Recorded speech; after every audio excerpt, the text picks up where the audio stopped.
বেপর্দা মানে কোন অ্যাঙ্গেল থেকে আমাকে বেপর্দা মনে হচ্ছে? আমি তো যথেষ্ট মানে পর্দা করেই আসছি। এটা তো ঠিক বললেন না, এটা কোনো প্রশ্ন হলো? আমরা দেখতে পাচ্ছি যে আপনি ঈদের মধ্যেও বেপরদা হয়ে আপনি পত্রিকা বিক্রি করছেন, এর কারণটা কি? বেপর্দা মানে কোন অ্যাঙ্গেল থেকে আমাকে বেপর্দা মনে হচ্ছে?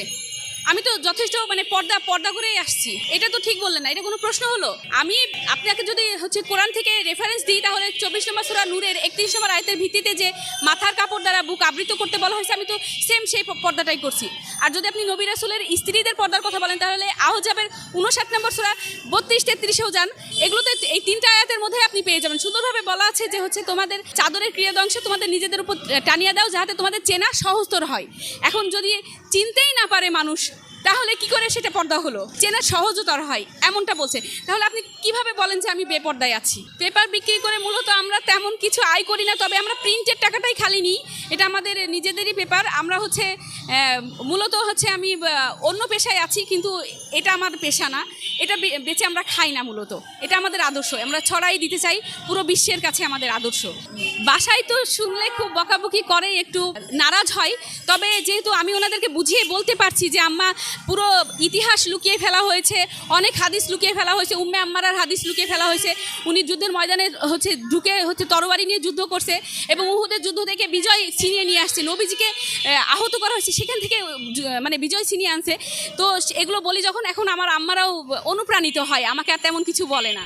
আমি যে আছি আপনাদের সামনে, আমি কি দেখে মনে হইতেছে আমি বেপরদায় আছি? মুখ খোলা তো এটা আল্লাহর কোরআনেই দেওয়া আছে যে তোমরা শুধু তোমার বুক ও মাথা ঢাকো। আমরা সেই হিসেবেই পর্দা করি। এখন অন্যরা যদি দেখে বলে যে আমরা বেপর্দায় আছি, তাদের ধারণা ভুল। আল্লাহ রাসূল যা বলে গেছে আমরা ওই নিয়মেই চলতেছি। আমরা তো মনে করি না যে আমরা বেপর্দায় আছি। আমি আমার বোনও আছে, আমরা দুজনে বিক্রি করতেছি পত্রিকা। আচ্ছা, আপনি কি জানেন যে আপনার বোন বেপরদা হয়ে পেপার বিক্রি করছে? আচ্ছা, আমি একটা জিনিস বুঝলাম না, এই কথাটা সবাই বলে। আপনি পর্দা বলতে কি বুঝেন? যে পর্দা জিনিসটা আসলে কি? আল্লাহ এবং আল্লাহ রাসূল সাল্লাল্লাহু আলাইহি ওয়াসাল্লাম যেটা করে গেছেন, যেমন কোরআনে স্পষ্টভাবে বলা আছে যে হে মুমিনগণ, তোমরা তোমাদের চক্ষুকে অবনত করো এবং তোমাদের কি লজ্জাস্থানকে হেফাজত করো। ফরলাইনে ঠিক বলা আছে যে হে মুমিনাগণ, তোমরা তোমাদের চক্ষুকে অবনত করো এবং তোমাদের প্রাইভেট পার্ট গুলো কি ঢেকে রাখো। এখন আপনি যদি মনে করেন না নারীদেরকে একবারে মাথা থেকে শুরু করে পা পর্যন্ত ডাইরেক্ট আপাতমস্তক ডেকে ফেলতে হবে, তাহলে এটা পর্দা না, এটা হচ্ছে বাড়াবাড়ি।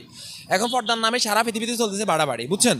যে আল্লাহ রাসূল সাল্লাল্লাহু আলাইহি ওয়াসাল্লামের কি করছে, আল্লাহ কি বলছে, আমরা এখন ওটা শুনি না, ওটা মানিও না। এই কারণে আজকে আপনার সারা পৃথিবীতে মুসলিম নামক যে জাতিটা আছে, এই জাতিটা আজকে নির্যাতিত, নিপীড়িত, অবহেলিত, লাঞ্ছিত, শুধুমাত্র এই বাড়াবাড়ি করার কারণে। আপনি এটা কী ধরনের প্রশ্ন করলেন? আপনার প্রশ্নটাই তো ভুল ছিল। আমাদের কোন বোনরা আছে বেপর্দা হবে বাইর হয়?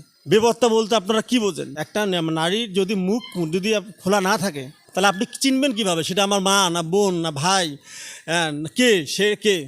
সেটা মুখ খোলা রাখা তো আল্লাহ রাসূলের নির্দেশ, কোরআনের নির্দেশ। আপনি কিভাবে বললেন যে এটা বেপর্দা? বেপর্দা বলতে আপনি কি বোঝেন সেটাকে আগে আমাকে ক্লিয়ার করতে হবে আপনাকে। আমাদের বোনরা কি উলঙ্গ হয়ে বেড়ায়? তারা কি কাপড় চোপড় পরে না? তাদের শুধু সামান্য একটু মুখ খোলা থাকে, এটা যদি বেপর্দা হয়, তাহলে বেপর্দার শব্দের অর্থ কি সেটা আমাকে আগে বুঝাইতে হবে আপনাকে। এটা মানুষকে বিভ্রান্ত করার জন্য এগুলো প্রশ্ন করা হয়। এটা আসলে ইসলাম সমর্থন করে না, সাধারণ মানুষ সমর্থন করে না, আমরাও সমর্থন করি না। এগুলো ঠিক না, এগুলো প্রশ্ন করবেন না মানুষকে। ফট করে মানুষকে সেন্টিমেন্ট আঘাত করে, এগুলো ঠিক না। এগুলো সমাজের মধ্যে বিশৃঙ্খলা সৃষ্টি করে। আমাদের কোনো বোন নাই যে তারা বেপর্দা হিসেবে বাইর হয়।